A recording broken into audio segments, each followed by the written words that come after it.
De volta com a TV Brasilário, recebendo hoje aqui nos estúdios da STZ TV UHF, canal 59 em Sertãozinho, estado de São Paulo, o secretário municipal da Indústria do Comércio de Sertãozinho, Marcelo Pellegrini, e o professor Roberto Fava Ascari, coordenador da Agrofea de Ribeirão Preto. Professor, o senhor dizia que precisamos de investimentos em novas usinas para atender o mercado?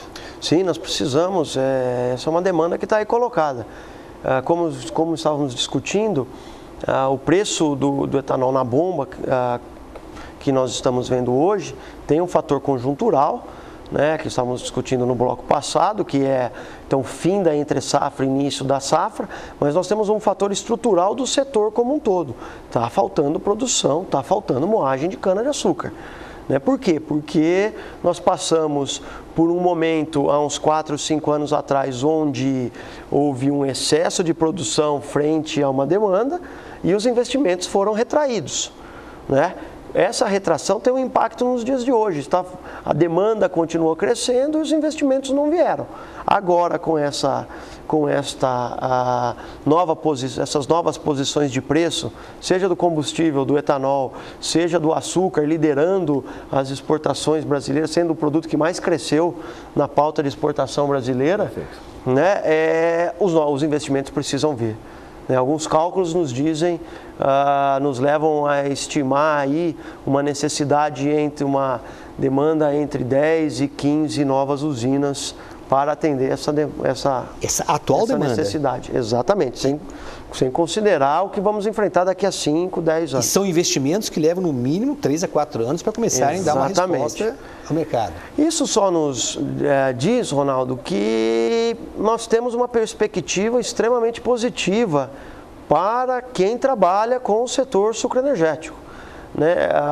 O agronegócio continua sendo e vai se manter, né, como grande mola propulsora do país, e algumas cadeias vêm ganhando espaço, algumas cadeias produtivas vêm se consolidando, né, como um negócio cada vez mais profissional, cada vez mais defendendo seus interesses, buscando informação, sendo capaz de tomar decisão, mudando a sua imagem, né? Estive ontem no seminário de mecanização promovido pelo IDEA, né, na quarta-feira, no dia 30 passado agora, e estavam se discutindo, por exemplo, a questão dos motores, né, se é Tier 0, se é Tier 1, se é Tier 2, se é Tier 3.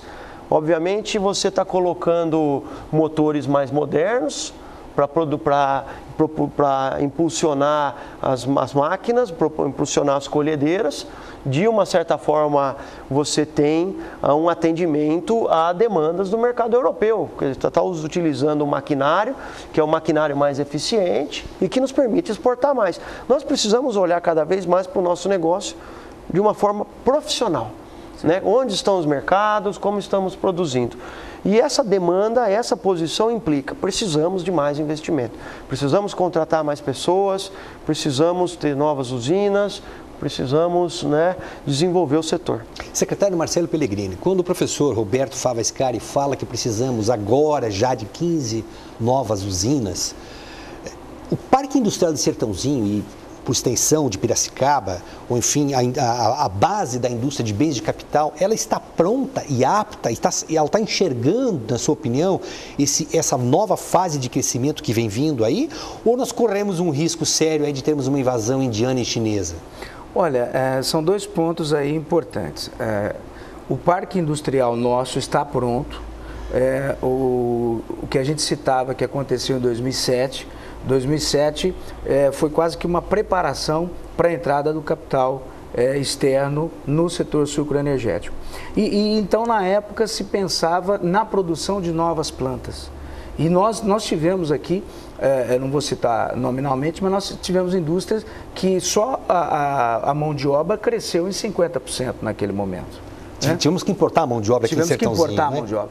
Importar, e houve aquela ampliação do leque dos municípios onde as empresas recrutavam mão de obra. A ponto, por exemplo, nós tivemos empresas aqui de Sertãozinho que tinham montado escritório em São Paulo para recrutar mão de obra. 2007 foi uma loucura. Final de 2008 a gente teve aquela surpresa ingrata. E, concomitantemente, houve uma migração fortemente desse capital estrangeiro ao invés de novas plantas, comprando áreas que estavam em processo de licenciamento, para a aquisição de plantas já instaladas, entrando em sociedade ou até comprando. E isso acabou resolvendo um pouco a questão do capital estrangeiro, porque eles se acomodaram. Hoje já é uma realidade a presença do capital estrangeiro nesse setor, mas não resolveu esse ponto de criação de muitas outras usinas. Então eu digo a você que o nosso parque está pronto e tem capacidade para atender com esse crescimento. Isso não significa que nós não vamos ter invasão chinesa. Esse é um ponto que me preocupa bastante, né? Porque no último encontro, do qual você também participou, até com o Danilo, da Força Sindical. Danilo Pereira da Silva, Danilo Pereira da Silva, a gente começou a ter as notícias de importações de caldeiras chinesas. A gente ainda brincava que provavelmente elas vão explodir, mas custa bem mais barato. Então, nós temos não vão ter serviço, nem suporte técnico, nem manutenção, etc. Isso é preocupante. Então, eu digo assim, que uma coisa não exclui a outra. Não é porque a gente esteja preparado para atender esse nível de crescimento, vamos colocar aí num curto prazo de 15 usinas, eu tenho certeza que nós estamos, mas a questão chinesa, ela, na minha opinião, é bastante... É um risco iminente. É um risco iminente preocupante. Professor Roberto Fava Ascari, não estaria faltando já aí o marco regulatório do nosso setor? Eu acredito que sim. Tem a questão do marco regulatório do setor, eu vou comentar um pouquinho depois, Ronaldo, mas eu gostaria de fazer um adendo nessa posição. O Brasil precisa mais e mais enfrentar de frente os seus gargalos produtivos, né? Isso está muito claro. Quando a gente fala no agronegócio, a gente fala sempre numa eficiência gigantesca da porteira para dentro, mas do portão da fábrica para dentro.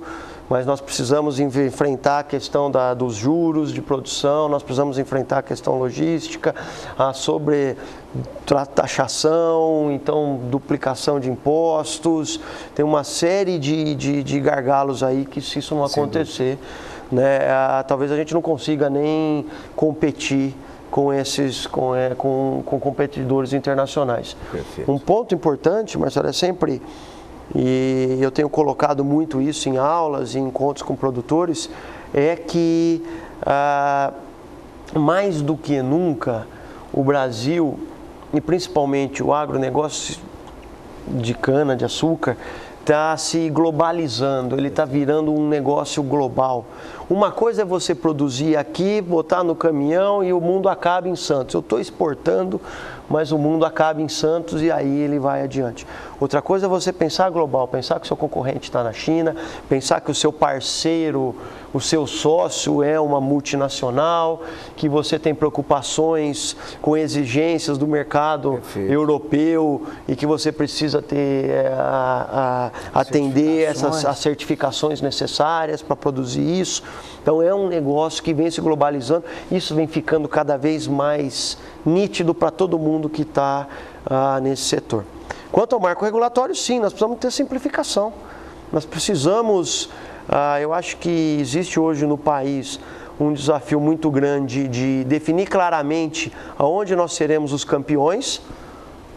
Talvez seja bem fácil de identificar onde nós seremos os campeões, assumir isso e investir claramente um esforço, né, para simplificar impostos, para simplificar transações, né, destes, onde nós temos, lá na academia, já usamos o termo, nós temos as vantagens comparativas. Que nós precisamos ter as vantagens competitivas que são as construídas pelo homem, né? Pelo ambiente institucional, por regras claras, regras que permitam, por exemplo, que se comercialize etanol pagando a mesma taxa de ICMS em diversos estados, que se simplifique a operação como um todo e que se impulsione o empresariado. Os empresários querem crescer, querem desenvolver esse país, né? Nós precisamos ter as condições claras para isso. Só lembrando, Ronaldo, pegando uma carona, nós somos, talvez o professor tenha até melhores números do que eu, mas o Brasil é um dos poucos países onde a política tributária ela é fortemente calcada na indústria de base. Talvez um dos únicos países que tributa Vamos tributar o consumo, vamos tributar a riqueza, mas vamos incentivar a produção. E aí gera o que você disse, que é nosso comparativo competitivo, dado pelo institucional, fica... No dia 17 de fevereiro, nós tivemos uma reunião que você acabou de mencioná-la, onde você representou o Poder Público Municipal, o Adésio Marques e o Tonho Toniello representaram o CEIS-IBR, e Danilo Pereira da Silva e o Antônio Vitor representaram a Força Sindical, que representa todos os sindicatos de trabalhadores da cadeia produtiva sucroenergética. Dali foi tirada a carta de Sertãozinho, um documento conciso, 3 laudas, muito simples, encaminhado ao ministro Wagner Rossi, e eu tive o prazer de acompanhar o presidente Adésio Marques na visita que ele fez a Brasília na última semana, e vi no gabinete do ministro Wagner Rossi o documento dizendo o seguinte: cumpra-se apenas uma restrição a toda a pauta de reivindicações que estava sendo feita ali. Era a questão de um grande debate nacional, que ele sugeria que fosse feito em Brasília, sugeria que fosse feito no Congresso Nacional, e nós havíamos sugerido que fosse feito aqui em Sertãozinho. Tanto o Adésio aceitou, o prefeito Nélio Costa estava em Brasília acompanhando essa reunião. Em seguida já, professor, questão de menos de uma hora depois, já estávamos no gabinete do deputado João Paulo Cunha, que é presidente da Comissão de Justiça da Câmara Federal, já discutindo a elaboração, a implementação, a implantação desse grande evento na Câmara Federal. Abriu-se já para nós o auditório Nereu Ramos, 500 pessoas. E a ideia é se trazer 5, 6, 7, 8 ministros, quiçá os 11 ministros que o ex-ministro Roberto Rodrigues fala que estão ligados à cadeia produtiva, mas trabalham cada um por si, cada um per si também. Sim. Que impacto pode ter, em termos de poder público, municipal, estadual e federal, um evento que discuta esse ambiente novo que precisa ser criado, que é o que o professor Roberto está colocando, e mais... De que maneira a gente pode fazer com que essa discussão caminhe objetivamente para a criação do marco regulatório? Na verdade, são duas coisas complementares. Porque, na verdade, quando a gente está falando de investimento do setor, é o que você disse. A última reunião que eu participei em Ribeirão Preto com membros do MAPA, do Ministério da Agricultura, são 33 órgãos governamentais, entre secretarias e tal, nos diversos ministérios que tratam do setor sucroenergético. Então, essa oportunidade, na minha visão, Ronaldo, é de suma importância. Primeiro, que vai estar representado o setor de forma concisa, de forma dos tomadores de decisão e os ministros, porque na verdade o que a gente mostra e o que nós estamos conversando é que vou chamar de problemas, mas as questões elas estão localizadas nos diversos ministérios, né? Não se trata só de incentivar na forma de financiamento, que seria o BNDES, não se trata só da liberação de recursos, que seria a Fazenda, né? Mas se trata, por exemplo, da própria Advocacia Geral da União, se trata, por exemplo, da questão da desoneração. Então, na minha opinião, é uma questão ímpar e dessas discussões é que pode surgir a simplificação, que é essa discussão do marco regulatório. Isso é importantíssimo e eu comentei nessa reunião que você citava a importância do ministro Wagner Rossi nesse processo, porque, não desmerecendo a ninguém, mas para o ministro Wagner Rossi você não precisa explicar do setor ou o que nós estamos passando ou o porquê desse preço do etanol.